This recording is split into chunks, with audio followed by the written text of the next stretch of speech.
Hello, everybody. Welcome to the Passionately Wrong podcast. Randy Searles and I, James Bellergeau, are here to tell to you today about how to be better informed.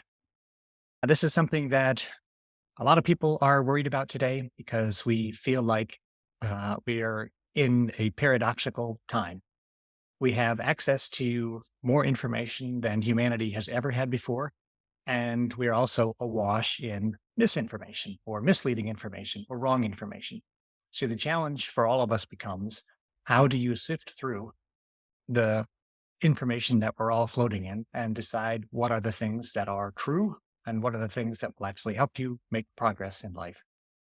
This is not a trivial problem. And it's one that I talk to most of the people I meet and that I spend any time with. I ask them, hey, how do you get informed about what's going on in the world? And it's interesting where I think the way that people do this has shifted over time. It used to be that there were fewer channels, and by channels, I just mean sources of information. But one of them would have been you got information from the national news media. There were three or four TV stations, and you got the nightly news.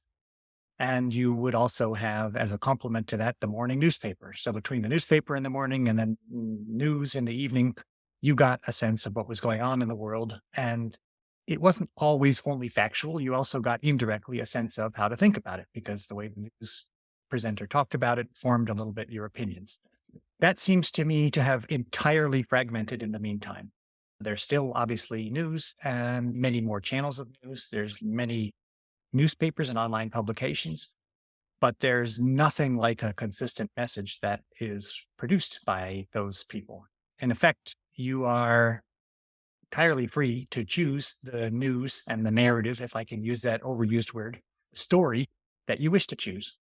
Almost anything that you want to believe you can justify by saying, oh, I saw it on the internet. Oh, okay.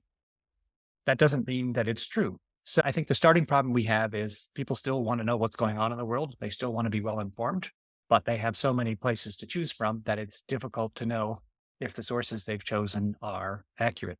The interesting phenomenon I have observed when I talk to friends and acquaintances and I ask them about where they get their news is that people will say, oh, I know most of the news is fake and unreliable and people are just trying to manipulate me.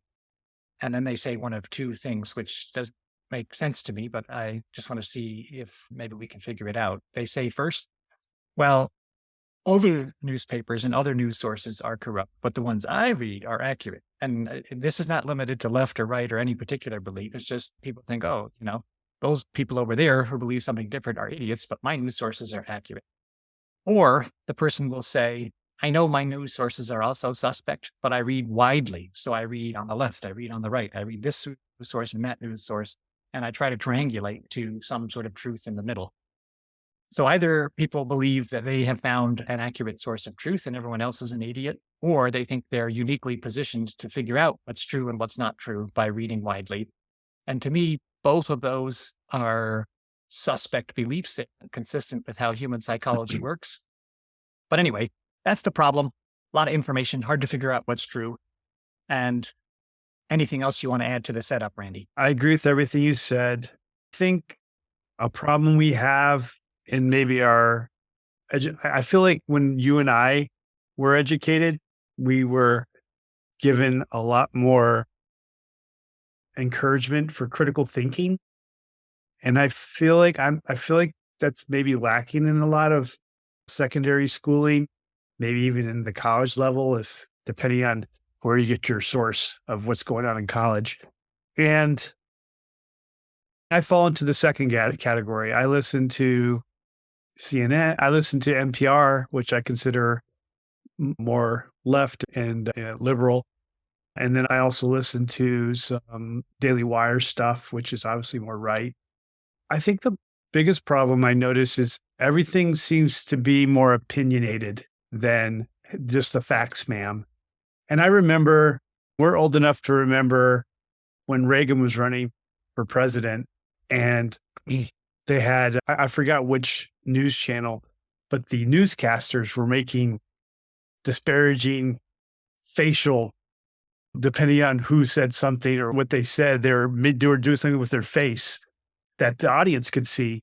And they were reprimanded for it later on. And that was because everyone wanted to be neutral. The news is supposed to be neutral and not influence the candidates were supposed to influence the people, not the news people. And I think that's gone out the window now. I think everyone in the news is trying to influence, what you're thinking. And that's why we're watching specific channels now. And that's why podcasts and online news sources are becoming more popular than CNN, for instance, which is apparently losing a lot of ratings. I don't know what you're going to come up with an answer for this, or if we're just going to talk about what's going on right now. But I agree with everything you said. I think it's very polarized. There's a lot of opinions going around. It's hard to figure out what's right, but I also consider myself a critical thinker, and I never take anything black and white. And I also I find it really interesting or disappointing that so many people like on the right believe everything the right says, or on the left believe everything the left says and believe everything against the other side or something like that. I don't believe, I don't believe everything on either side. I don't know. I think I'm more conservative than liberal, but I also am very supportive of some issues on the left as well. And so when I have some friends that are very, Democrat, liberal, leftist, that they just start coming at me when I see them once a year and have dinner with them, for whatever reason, they feel like they have to speak up and accuse me of being anti. And I'm like, I don't believe that. Why would you assume I believe that? Well, you're military, so you're automatically, Republican. So you're from Texas. And I'm like, I do consider myself a Republican, but everything you just said, I don't believe everything you just said. Well, that's what Republicans believe. I was like, I don't think all Republicans believe that either. And so I don't know why you assume that. And there's a lot of assuming on both sides, I think, assuming the worst, if nothing else. And there's a lot of opinions going around without a lot of science, a lot of facts. And if I have the time, I don't have any like life or death decisions anymore over what's going on in the news for me. So when something comes up, I'm like, let's look at the facts. And this goes to even big things like the George Floyd incident, the Rittenhouse incident, all these things. Like the first thing on the news is blah. And I'm like, and people are calling me, he's like, do you see this? This is crazy. It's outrageous. And I was like, let's all take a step back. We're not there on the ground as part of the participants having to make split-second decisions. So why can't we just all look at everything that's going on and not make assumptions? We're getting a little bit and first of all, the environment definitely feels different than a couple of decades ago, in the sense that there is, as you mentioned, much more, not just opinions, but people trying to shape others' opinions by virtue of more or less underhanded ways of, manipulating you with outrage or subtly trying to influence you without you necessarily always realizing it. So I liked your reference to whether people are used to and able to apply critical thinking to the environments that they're in. For me, a little bit, the situation we're in does come down to basic human psychology, which is, we know thinking is actually hard. It is a big energy drain. You'll use anywhere between 10 and 40% of your daily energy needs in thinking, actually, which is a big deal from an evolutionary perspective. If you are in a environment where you need to survive, having to spend too much time thinking, first of all, takes time, and secondly, takes energy. And both of those things don't predispose you to survival. So the ability to make snap decisions and to make quick judgments is really part of humanity's survival mechanism. That can easily be hijacked. But the point for this discussion, not to get into that, is more, we're not predisposed to carefully reflecting and thinking about something and exercising critical judgment. So we don't. And that worked fine in an era when you had reliable experts with genuine expertise, like we were talking about in an earlier episode, who you get your fitness advice from, right? If you had someone who had genuine expertise that you could trust and rely on, that's a good strategy. I don't need to figure out everything that there is on this topic because I've got a world renowned expert here to tell me in a summary fashion what to think.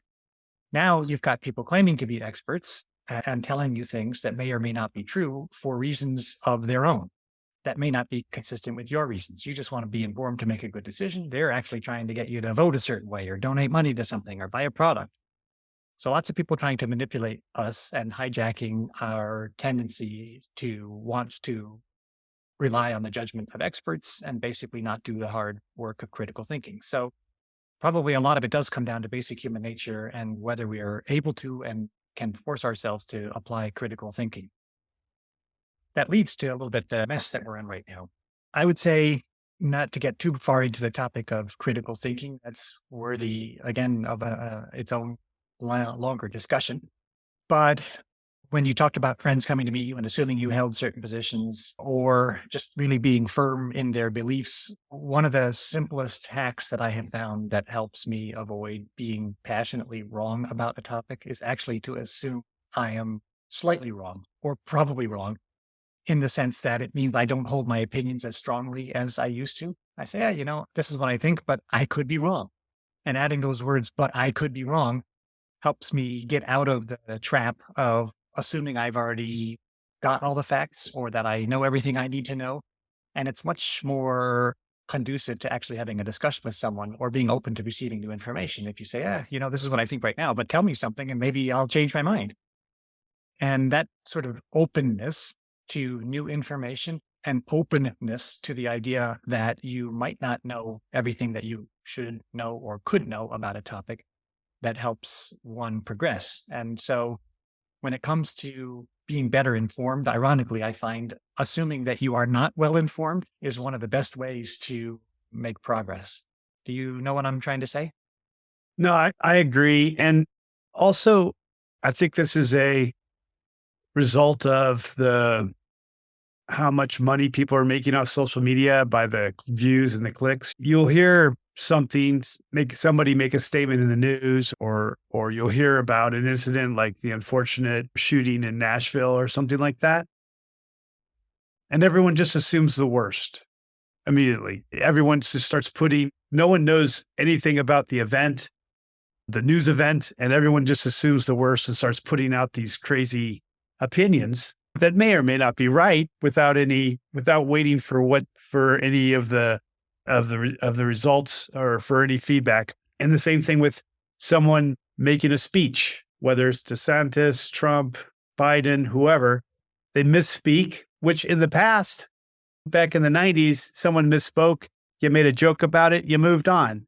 Now you make a joke and everyone can read that guy's mind and know exactly what he meant. And then it goes off in some viral, and then it becomes gospel. This is exactly what he thought. I know, or what he said. They alter what he said by accident, by moving a few words around or rearranging his words. And it's just, to me, it's these opinions and these assumptions. More of these assumptions are not very productive. No, they aren't. And I suppose this goes beyond how do you get information to a little bit the culture and the times that we're living in and how people are both quick to make assumptions about what's going on, but also quick to make assumptions, as you said, about other people and what they're thinking and what their motives are. It is relevant because the cultural phenomenon, the cultural currents and the times we're in do affect the quality of the information that's available to us. We hinted at it, but maybe just to say it out loud, if the news that you hear from the mainstream media in both the TV news and the published news is of limited utility, lots and lots of stuff has jumped up to fill the gap, including just, let's say it, people sitting around in their living room and coming up with crazy conspiracy theories based on nothing more than they had too much to drink last night. So unfounded craziness, which has a way of spreading in a way that it didn't used to, because people can post a YouTube video or they can publish something on Twitter. But there's a growing group of, I think, many of them former mainstream media reporters who are producing, I think, thoughtful, high quality news in a different form. They might issue a weekly newsletter or a weekly podcast. or a daily one, whatever. The frequency isn't the point. It's just that there are people coming together to create what I think is an alternative news source, which is careful, thoughtful, well researched, often people who have devoted themselves to making commentary on the public sphere. I'm not going to go to Barry Weiss to get my news about what's happening in the world, but in terms of a commentary on how one might think about it and what the implications might be, I'm finding these people to be very interesting and a potentially useful additional source of information. I've probably got 3 or 4 people whose podcasts I would listen to. The ones I'm thinking of now write these newsletters. They have a Substack newsletter, for example, that they then publish, and I just read it in my email. I'm finding it necessary to seek out additional sources of information far more than I used to before. And I haven't settled on what I think are the right ones or the only ones, in part because I know the world is complex and changing, and a lot of people have now something to contribute to the discussion. That's also interesting. Maybe they weren't a famous reporter at the New York Times who got kicked out for expressing an unpopular opinion, or just felt like they could no longer write articles without being censored by the editors. That's the reason for a lot of these people going off on their own. They were getting censored by their publications. What I find really fascinating is there are just random individuals who get interested about a topic. Maybe they get obsessed, like you and I were talking about could happen with fitness previously, and they really do a deep dive on it. Guess what? If that person is smart and they've spent hundreds of hours thinking about a topic, they might actually have a unique contribution that's as good as anyone else's in the entire world. And if I happen to come across their publication because someone says, oh, hey, this person's article was really cool, that is an amazing potential addition to the store of humanity's knowledge that we didn't have easily available to us before. But again, the question is, how do you differentiate between someone who is really a well-founded, amazingly educated person with a good take and someone who is obsessed and just ranting about a topic? I think also what adds to this confusion to this conversation we're having is most of these topics that everyone is not in agreement about, they're really complicated. And the loudest voices are seeing it in black and white. And there's a lot of gray area in there. And I think also, if we were talking about American politics and culture, that most Americans are more in the gray area than the black or white, but they're being forced to choose black or white, Republican or Democrat, whatever. And so because they're being forced into a corner, you see that a lot in the social medias, the statistics. But I think in the long run, because they're complicated issues and there's a lot of different points to be made for and against, that it's more gray than most people think. It is. And I like that addition, Randy, that on complex topics, don't be quick to assume there is an obvious answer. There almost certainly isn't, which means we do have to live with the uncertainty of thinking and nuance. What it suggests is that we need to keep an open mind and then be alert to people telling us things that we want to hear. And that is a very difficult human tendency to overcome, the wishful thinking. There was a headline, I understand, this week in the New York Post saying, study says exercise has no benefit to longevity or your health. It's like, really? Come on. I know that 3/4 of Americans are overweight or obese, but do you really need to be telling people that exercise has no benefit to your health? That is so wrong and so misleading and so obviously improper that a lot of people are going to say, oh, I don't need to do Randy's 75-day hard challenge because it doesn't do me any good. Don't fall prey to believing what you want to believe because it suits your laziness and your prejudices. The world is more complex and it is more gray, but the human tendency to hear what we want to hear is very strong. Yeah. No, and also the black and white sides of the arguments in the United States, because social media it seems like a lot of the social media, in English at least, is originating from the United States. It spreads over to Europe and the rest of the world. And people are like, what are they doing over there? It's crazy. And I think, I don't want to get too far into the politics, but one of the things that are discussed a lot over here is the Roe versus Wade overturn and the abortion thing. And I have to explain. I'm like, hey, the reason it's yes or because I think most of Europe, there's a couple countries still in Europe that don't allow abortions, like Poland and things like that. But most of Europe they allow abortions up to a certain weeks. I forget. Every country's a little bit different, 10, 12, whatever, 15 weeks or something like that. But I think from what I've talked to with everyone and the experiences, everyone agrees that abortion is killing a baby in Europe. For the most part, that they say, yes, you're killing a baby. How can you not say you're killing a baby? But then the ones against abortion in the United States, or the ones for abortion, are like, no, it's just cells, it's not a baby. Because they almost are forced to do that, because if they agree that they're killing a life, then it's murder, and then it gets banned in the whole country. So they can never come to this agreement with the pros and the cons, because as soon as the people who are for abortion say, aha, it is a life, so you're killing it, so therefore we can't do it, so therefore we're going to ban it in the whole country. That's the fear. I don't know if they'll actually interpret that way, but that's the fear, I think. So that's why everyone has to use the terms in a specific way and never come to a common ground. And that's why the rest of the world's like, what are you guys talking about? No, and you make a valid and really helpful point, which is people are motivated in their reasoning. They're trying to come to a certain outcome. So they interpret both what's coming in, but also then they shape the arguments coming out because they've got an objective in mind at the end. That's the difficult thing about these challenging topics, where it's not just I'm trying to pass on information to you so you can make a good decision. I'm trying to achieve a policy objective or achieve a certain outcome, and I want you to be with me on the Ukraine war or be with me on the abortion issue. And that definitely complicates the discussion for sure. And so that's an easy point to take away, which is, hey, look, recognize what kind of information exchange you're in. Are you in one where someone's just trying to tell you what's going on? Or are you in a situation where you're being told what's going on with the purpose or with one of the objectives being to get you to think about it in a certain way, to vote a certain way or believe a certain thing about a topic? If they're trying to manipulate or to shape, let's say, your opinion, be very careful, because the likelihood of there being objective information then decreases a lot.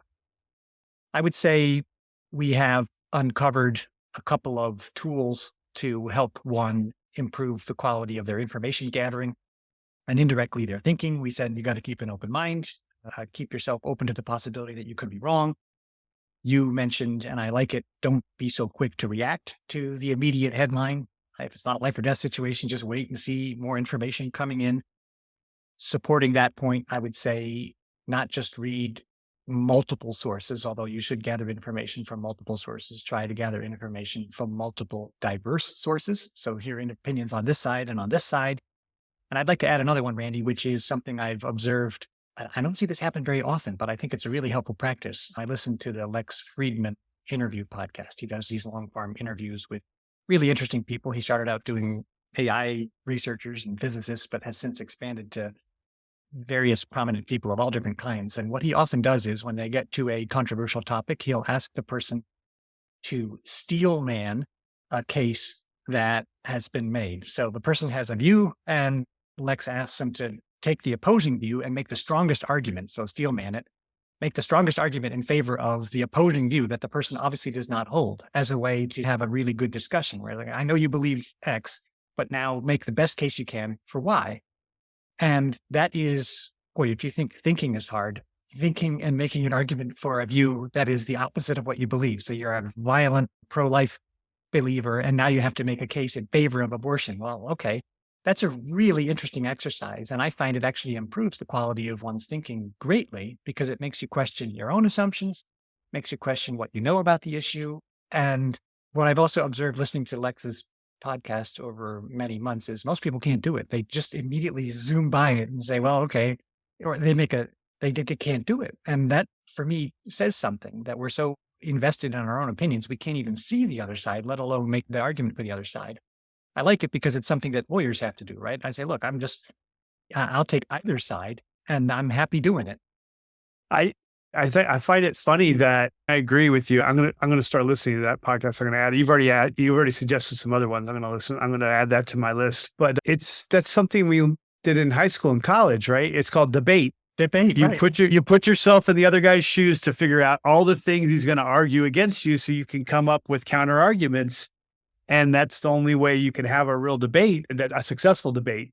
To your point, Randy, even if it's just to make your own argument stronger, it's helpful to get into the other side's shoes to understand what their best arguments are so you can counter them. I think it's a really beneficial practice that somehow we seem to have gotten out of the habit of doing as a society. So I might add that one to our list of, if you'd like to become well informed, take a chance and make the best argument you can think of on something you really feel deeply about, and say, all right, what's the best argument on the other side? You might be surprised by what happens to your thought process as a result. And if nothing else, you'll be a better, I don't want to say kinder, you'll be a different person to talk to. When your friends come and they ask you questions, you're just having a discussion with them. By the way, if you can argue both sides of an issue, you take yourself out of it. You say, it's not you and your person and your values that are somehow caught up with defending that position at all costs. It's just, hey, we're having a discussion about this. I can see it from this side. I can see it from this side. I think that's likely to make you better informed in the long run when you can see more than just one side of an issue. Yeah, I think those are really good tools. And the only thing I would add, it piggybacks on what we were just talking about, is what I mentioned about don't look at the topics as black or white. Yeah. Realize that there's a lot of layers of gray in there.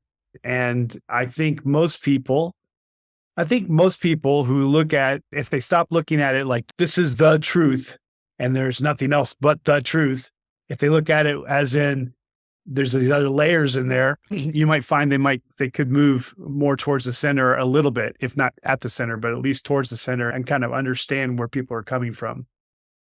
I believe, listening to you talk, I like that idea. I wonder if one could apply something that I otherwise apply all over in my life, which is the power of continuous improvement.